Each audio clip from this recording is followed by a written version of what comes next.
Alright, welcome back to the Making of Second Chance Heroes with another Let's Play of a Lost Level. This level is going to be pretty dark, so hopefully it comes through in the YouTubes. You might have to use full screen mode to really appreciate it. But this is the Hobo warehouse. This level is only half scripted, so this playthrough should be pretty short. Alright, so here we go. Got some zombies coming from the south. Kill them and see what's going on in this room. This is the level I scripted as practice when I transitioned out of level building and into scripting.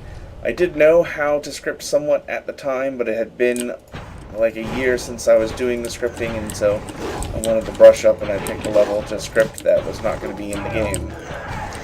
So none of the scripting in this level was meant for real action, but where it's going to get its 15 minutes of fame, probably less. Like I said, it's a shorter level, but it'll get some play now. So here we go. Got some rocks falling from the ceiling here.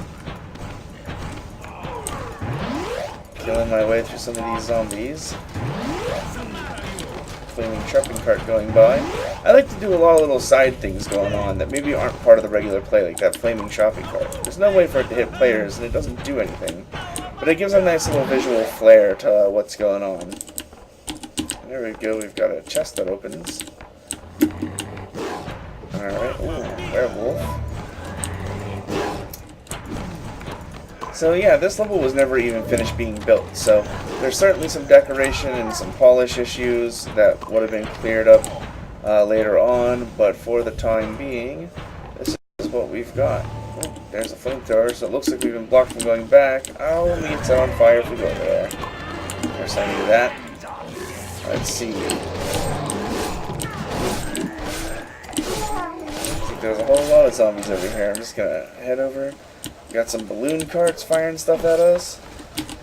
Let's hit that lever. We've blown up a pile over there. Probably would have been good to put a camera pan in, but like with all things in these videos, they aren't quite done, and they're going to be a little rougher on the edges. So there we go. We've got invincible. Ooh. I thought maybe I could be an invincible Sasquatch, but it looks like invincibility canceled my Sasquatch out.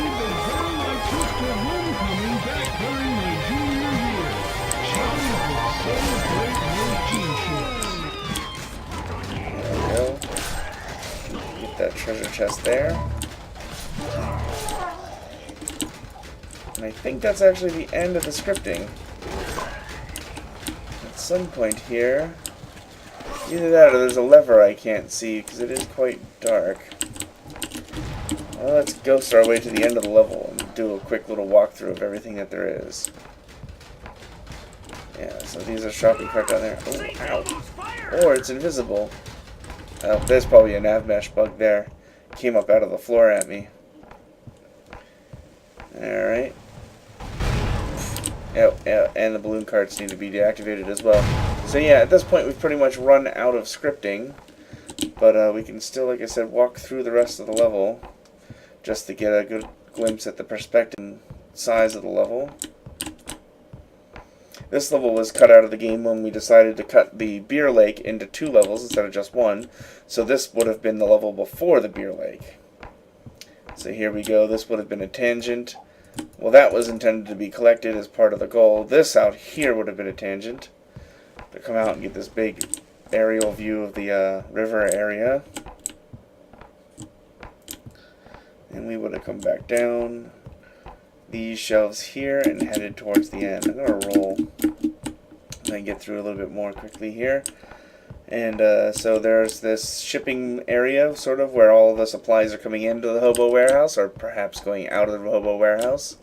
It was really fun making all these shelves. I made all these different little prefabs of shelves so I could have all kinds of neat stuff on the shelves in the Hobo warehouse. And at one point we were talking about possibly taking these levels and putting them in the game as part of some expansion. But we'll have to wait and see if that ever happens. Ooh, looks like there's some missing nav mesh there, which would have brought us up onto this platform. Alright. Headed back down. There's another tangent back over this way. Where, yeah, up here. We would have been up top, up that ramp. Here's another tangent, and there's a pile of pump parts we would have been collecting. then last but not least, at one point all of these things you could walk on I think had transparency, but it was too confusing, and so we made them all solid. So a bunch of decorating would have had to been up on top. That was never done. Like I said, we were in the middle of building this level when we decided to cut it, so it never even got the full building treatment, let alone decorating and light maps and decals and environmental opportunities and all kinds of fun stuff. Here would have been the last fight. It's a really big area, so either we would have drawn the camera out or we would have trimmed it all in with a ton of decoration and not allowed you to have so much empty space. And then you would have come down here to a safe room down at the bottom of the steps, and this bridge would not have been accessible, but it would have taken you onward to the next part of the game. Alright, well that wraps things up for this level. Hopefully it wasn't too dark for you, but there you go. See you next time.